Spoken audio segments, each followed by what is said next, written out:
Hello every one. Vishu വീഡിയോയ്ക്ക് ശേഷം Bangalore parents വന്നതിന് ശേഷമുള്ള വിശേഷങ്ങളായിരിക്കും ഇനി തൊട്ടുള്ള വീഡിയോസ്. അച്ഛനും അമ്മയും അനിയത്തിയൊക്കെ വന്ന് ലാസ്റ്റ് ഡേ ഞങ്ങൾ പാർക്കിലും അടുത്തുള്ള ഒരു മാളിലും ഒക്കെയുള്ള വിശേഷങ്ങളായിരുന്നു ലാസ്റ്റ് ബാംഗ്ലൂർ വീഡിയോയിൽ ഇട്ടത്. അതിൻ്റെ പിറ്റേന്ന് രാവിലെ തന്നെ ഞങ്ങൾ റെഡിയായി വീട്ടിൽ നിന്ന് ഇറങ്ങി ബ്രേക്ക്ഫാസ്റ്റൊക്കെ കഴിച്ച് നേരെ പോകുന്നത് ബാംഗ്ലൂർ പാലസ് കാണാനാണ്. ബാംഗ്ലൂർ പാലസിലേക്ക് ഞങ്ങളുടെ റൂമിൽ നിന്ന് ഏകദേശം 1 മണിക്കൂറോളം ട്രാവൽ ചെയ്യാനുണ്ട്.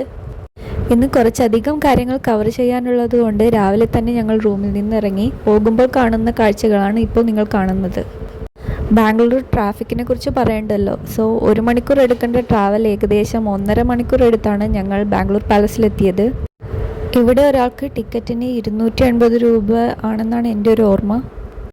വലിയ പാലസ് ഒന്നും ആയിരുന്നില്ല, ചെറിയൊരു പാലസ് ആയിരുന്നു. ഉള്ളിലേക്ക് ഫോട്ടോസൊന്നും അലൗഡ് അല്ലാത്തത് കൊണ്ട് ഞങ്ങൾക്ക് അകത്തുള്ള ഫോട്ടോസും വീഡിയോസൊന്നും എടുക്കാൻ പറ്റിയിട്ടില്ല. അതൊക്കെ കണ്ടു കഴിഞ്ഞ് നേരെ ഒറിയോൺ മാളിലേക്കായിരുന്നു പോയത്. അവിടെ കറങ്ങി നടന്ന് വിശക്കുമ്പോഴേക്കും നേരെ അടുത്തുള്ള ഒരു തലശ്ശേരി ഹോട്ടലിലേക്ക് ഫുഡ് കഴിക്കാൻ പോയി. കേരള മീൽസും ബിരിയാണിയും ഒക്കെ ആയിരുന്നു ഉച്ചത്തേക്ക് കഴിച്ചത്. എൻ്റെ അച്ഛനും അമ്മയ്ക്കും ബിരിയാണിയും നൂഡിൽസും അങ്ങനെയുള്ള ഐറ്റംസും ഒന്നും പൊതുവേ ഇഷ്ടമല്ല. അവർക്ക് നല്ലൊരു നാടൻ സദ്യ കിട്ടിയത് കൊണ്ട് ഒരുപാട് ആശ്വാസം കിട്ടി. ഇതിന് ശേഷമുള്ള ബാംഗ്ലൂർ വിശേഷങ്ങൾ നമുക്ക് അടുത്ത വീഡിയോയിൽ കാണാം.